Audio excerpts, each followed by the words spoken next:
It's the middle of the winter. Maybe it's dark. Maybe it's even snowing a little bit, but you've got to work out on the schedule. What are you going to do? Are you going to embrace the challenge and get out there and do the thing? If you want to get better, you've got to. You've got to embrace this challenge. My name is Chris Knighton, and you're listening to the Knighton Runs podcast. Welcome. The Knighton Runs podcast is brought to you by the Knighton Runs training group on Patreon. If you'd like to support this show and download great training plans that are based upon some of the content I'm going to be talking about today, just go to patreon.com/KnightonRuns. You'll be able to join our community and get support from me as well throughout the course of your training. I also want to give a shout out to Rachel, who joined the Knighton Runs training group within the past week. Thanks so much, and I hope your training is off to a great start. A couple of highlights before we get into the content for today. We had a few athletes run really great races last weekend. I want to give a shout out to Kaylee over in Iowa. She joined the team late last fall and has done 2 5Ks since becoming a Knighton Lion. She set a personal best in each one, and this past Saturday, she ran the Freeze Fest 5K in Iowa and set a new personal best, also winning her age group in the process. So great job, Kaylee. She's training for a half marathon later this season and then the Chicago Marathon this fall. And I'm really excited to see where all of your hard work and dedication takes you. It's already off to a great start. Many of you know I'm also a high school coach as well here in Rhode Island. I coach track and field and cross country at St. Mary Academy, Bayview in Rhode Island. And our girls team just finished up their state indoor season. At the state track meet, we had 3 athletes become all-staters. This means they were top 3 in the entire state, and that's how they finished in their final competition. I want to give a shout out to Francine, who ran a new personal best in the 600 meters. This is her main event. She ran 1:38 to set a 2-second PR and win the title of state champion in Rhode Island. I want to give a shout out to Riley, who threw a new personal best in the shot put, 37 feet, and became second place silver medalist in the state. And big shout out to Amy, who ran a new personal best in the 55 meter hurdles to become 3rd in the state in the hurdles. Without further ado, let's get into the content for today's show. So I opened this up with the hook of embracing the challenge. And this idea came to me from one of my athletes, Alex, this week, who got up early in the morning, midweek, to do a pretty long track workout in the snow. He put a reel on Instagram about this, all about embracing the challenge. You know, you get up in the morning, you got to get in this run before work. The weather outside's looking really pretty crappy, and maybe you don't want to, but you want to get better. And if you want to get better, you've got to embrace the challenge. Not every day is gonna be ideal, and you just got to get out there and do it. More than likely, once you get started, you're going to feel good and you're going to be proud that you put in the effort and did the run. I can think of very few runs in all of the years that I've been an athlete where I actually regretted going out there and doing it, but I can think of a ton that I regretted just skipping. Often when, I feel like I'm dragging myself out the door, like I really don't even want to get out there at all, it only takes literally like 30 seconds of running to be happy that I decided to get out there. You have to embrace the challenge. If you want to be a good runner, it's not always going to be sunshine and roses. It's going to be hard. There's going to be hard moments. There's going to be workouts you don't want to do. There's going to be runs you don't want to do. There's going to be weather you don't want to run in. But you need to recognize that these are all parts of the journey, these hardships you face throughout training, these times where you're just not motivated to go run. You have to get through them, and you have to enjoy the process of getting through them and realizing that the challenge that they bring is all part of the training. This is all mental training that's going to prepare you to be your best when it matters most in a race. Hopefully when you get to a race, you feel good, but there's all sorts of things that could come up in a race. I've done races in the snow. I've done races in the heat, done races in the pouring rain. I've done races in beautiful days. But no matter what, when I get to the starting line, and what I want from all of my athletes too, when you get to the starting line, you're happy with whatever the conditions are, because not only have you trained through all different conditions, you've hardened your mind, and I say that in a good way, where you faced such a variety of challenges throughout your training that you welcome whatever the elements or the day brings on race day. Ultimately, when it comes time to race, there's only certain things that you can control. It's your attitude, how you approach the race, the effort that you bring to it, and the strategy that you bring to it. But things that you can't control, the weather, what other people do, these are all things you need to react to, and you need to learn how to react to in a positive way. So if you want to get better, you need to learn how to embrace the challenge of day-to-day training. Even when it's hard, even when you don't want to, you need to be consistent, and you need to get out there and do the work. And you need to like it. You want to make sure that you're doing this for the right reasons. And this is why I'm giving this talk, is if you can learn to embrace the challenge because you want to get better, you're doing it for the right reasons. If you intrinsically want to improve, if you want to see how far you can take your own running, if you want to, be proud of what you're accomplishing, you're doing it for the right reasons.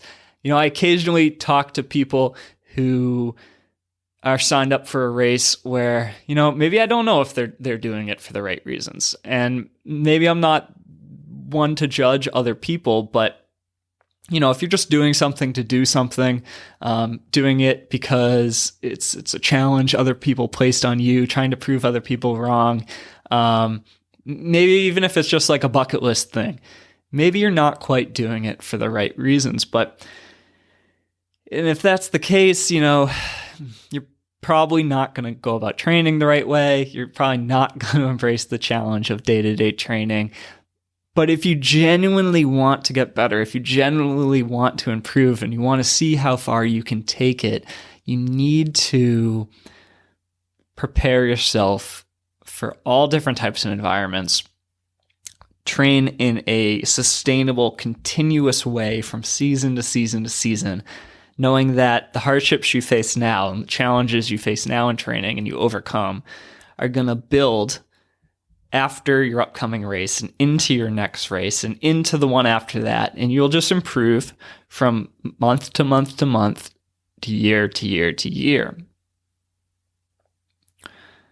So I know many of you are training for half marathons or marathons that are going to be happening, whether it's this March, April, or May of 2023. And as I'm recording this in February, you might only have 1, 2, maybe 3 months of hard training left to go before this race. So I encourage you to think about why you're training, what you want to get out of this, what are the reasons you're putting in the work that you're doing, and then really dive in to this challenge of training. Give it your all for these next few months. It's going to pay off. Stick to your plan. Do the hard work, believe in the training program, and believe in yourself, and give your best every day you're faced with a challenging workout, challenging set of conditions. If you do these things, you're going to run an excellent goal race at the end of this season. And all the hard work that you put together this winter is going to give you a huge foundation to run even better in the summer and into the fall and into next year. So keep building, embrace the challenge, and keep up the good work because you want to get better. And that's why you're doing this. Now, this is something that I've been trying to apply to my own training this year as well. My goal this year is to improve in the 5K distance for the first half of the year before I transition to marathon training, where I hope to run a new personal best at the Chicago Marathon in 2023.